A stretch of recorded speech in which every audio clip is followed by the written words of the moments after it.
Welcome to the first video, What and Where is Gastroesophageal Cancer? This first video will establish some of the key principles to understanding what cancer is and where in the esophagus and stomach does gastroesophageal occur.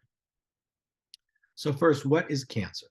Well, we have to first realize that we have trillions of normal cells throughout our body. This includes lung cells, heart cells, skin cells, brain cells, and of course, the lining of our stomach and all of our gastrointestinal tract. Cancer is a mass of abnormal cells that continue to grow uncontrollably. And eventually, if left in place over time, they will start to invade into the wall of the stomach and then start to spread through various means to distant spots in the body. That includes through the lymphatic system, through the blood, and also through direct extension. So this is what cancer is. To understand where in the body gastric and esophageal cancers start, we have to look at what's normal. And so these pictures taken from Netter, an artist and physician who drew these decades ago, you can see the esophagus that runs through the chest cavity and then passes through this muscle called the diaphragm into the abdominal cavity. And then the stomach in the abdominal cavity is located here. And you can see the natural anatomy here that's connected to the liver that's being flipped up here anatomically, but the bile duct runs into the small bowel just past the stomach to help digest food. So where is cancer in the stomach? We really look at three major subtypes. There's esophageal squamous cell that is at the top of the esophagus, in the middle of the esophagus.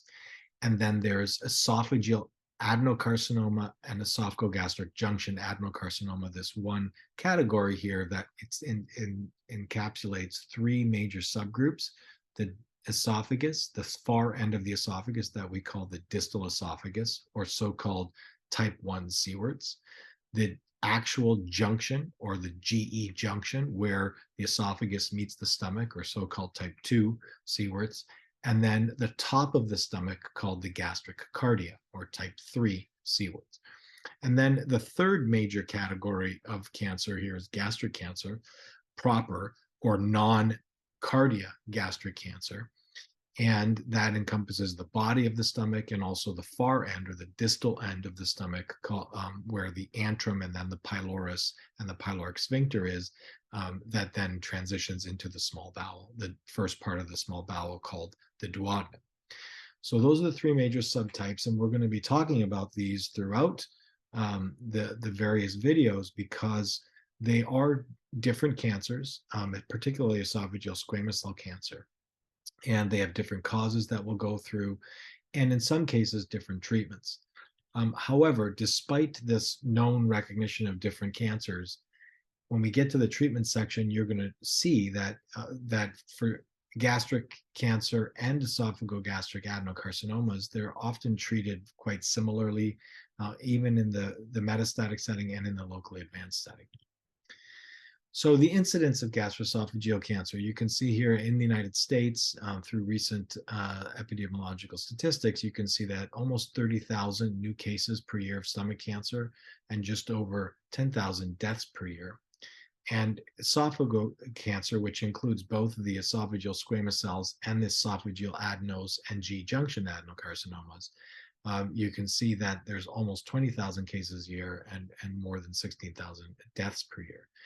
The majority, as you can see here, of these cases in the esophageal cancer section are adenocarcinomas in the United States. Worldwide, you can see that taken together, gastric and esophageal cancer amount to the fourth highest in incidence, only next to lung, breast, and colorectal cancer, and second highest cancer mortality, second only to lung cancer.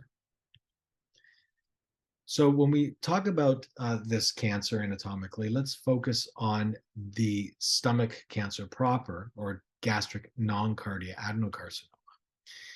If you were to take a section of the wall and blow it up, you can see that the inner layer and the outer layer you can see a number of different layers of tissue that the pathologists have named mucosa, submucosa, muscularis, and serosa. And it is in this innermost layer called the epithelial layer that the cancer cells originate, thought to be in the crypts of this stomach wall. And you can see each of these normal cells are adjacent to each other, and these little dots inside are the nucleus. And this would be what it looks normally. However, we know that under the microscope, normal cells become distorted and abnormal looking. And when we look at this cartoon picture blow up of what a cross section of the wall of the stomach would look like in the normal setting versus the abnormal setting, where you would see abnormal looking distorted cells that are cancer cells, where they started and then invading inward or downward into the wall of the stomach or esophagus, and eventually, as time elapses, would learn and get capabilities to spread distantly. Real pictures of this histological under the microscope, you can see what it would look like normally to the pathologist in the stomach, and then you can see what it would look abnormally. This is the first introduction then of different subtypes of gastric cancer. This most simplistic version of this would be using what's called the Lorenz classification, named after the pathologist who defined it, where there are two main subtypes, intestinal type and diffuse type. And the intestinal type forms a mass in the location that it started. And often other areas of the stomach are normal histologically. On the other hand, diffuse type is poorly cohesive, meaning these individual cells are spreading throughout the stomach, often encompassing the whole stomach wall. And that's referred to as lenitis plastica, and we'll get into that in later videos. In some cases, you see features of both of these, and it would be called a mixed type, where there's some features of intestinal type and diffuse type. This is a very simplistic classification scheme by Lorenz. The World Health Organization recognizes 14 different morphological subtypes under the microscope. And so this is the first introduction of the heterogeneity of this cancer, the complexity of this cancer, that every cancer is very unique and different. And from just looking at them, they're different. And when we get to what the genetics are in later videos, we'll see this immense heterogeneity, and later how that has impact on treatments. So this is, again, looking now at the next major category, esophagogastric junction adenocarcinomas. You can see here these three types that are named after the surgeon Seward. And so it's a surgical distinction of basically where they're going to be making incisions during their surgical removal of the cancers that arise in these areas. And so they're sort of artificial boundaries. But in the end, they have very much similar biological makeup, and we'll get to that in later videos. And for me, they're treated as one class of cancer. Under the microscope, you would see in a normal esophagus, you would see a junction where you would see above that cells that are squamous epithelium, and below that junction, they would be called a columnar epithelium, normal columnar epithelium, forming glands in the stomach. However, over time, with injury and chronic inflammation from reflux of bile and stomach acid contents into this lower end of the esophagus, you can see changes that we call metaplastic tissue. And so the changes change that flat squamous epithelium looking tissue to tissue that actually looks like it came from inside the stomach, with glands and abnormal, but it's abnormal because it's in this location. And then the real pictures of this under the microscope, you can see these flat cells that are layered on top of each other. That's this normal squamous epithelium that should be there in the esophagus, even right up into the far end of the esophagus.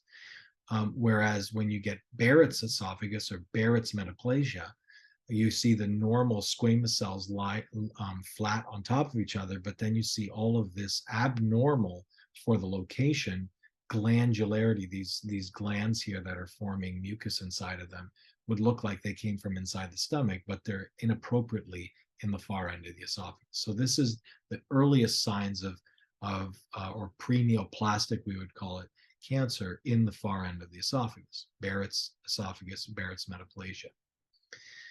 Over time, after you get this esophagitis or inflammation and then changes to Barrett's metaplasia, over time, you will then start to see even more abnormality and distortion of the cells that pathologists call dysplasia.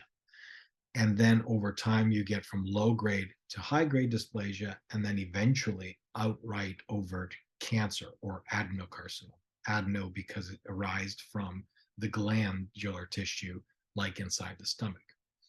And above here, what these percentages are indicating and denoting is that amongst patients who have Barrett's metaplasia without any evidence of dysplasia, only 0.5% of them would then progress over time to getting an adenocarcinoma or cancer in the far end of the esophagus or G junction. 10% of patients with low-grade dysplasia and 40% of patients with high-grade dysplasia will eventually progress on to getting adenocarcinoma. And then the last subgroup here is esophageal squamous cell cancer. And this is a little bit outside of the topic of what we're going to be focusing on in later videos, but just to be complete and to understand, this is what we're thinking about when we see a new cancer is where did it arise from and what is the histological subtype. And so usually the upper part of the esophagus and the middle part of the esophagus, sometimes the far end of the esophagus, will have the cancer cells arising from the normal squamous cell component. So this flat layer of cells that's normal, it becomes dysplastic or distorted over time. And in some cases, we'll have moderate dysplasia and then severe dysplasia or high-grade dysplasia. And eventually, after you go through all of these stages, you would get to a poorly differentiated or an overt cancer that was squamous cell in origin. And so the pathologist can distinguish whether it's a squamous cell cancer or an adenocarcinoma based on the features and special staining that's done. So in this presentation, this first basic presentation from which everything else stems, we've talked about what cancer is and uncontrolled growth of cells, where and when we're talking about gastroesophageal cancer, where along the GI tract, the esophageal squamous cell, the GE junction or esophagogastric junction adenocarcinomas, and the gastric adenocarcinomas arise. And also we focused on some other histologic features under the microscope when we talk about intestinal type or diffuse type cancer.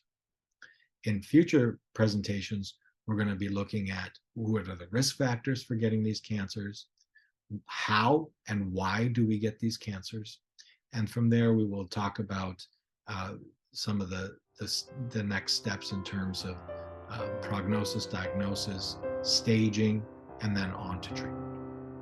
Thank you.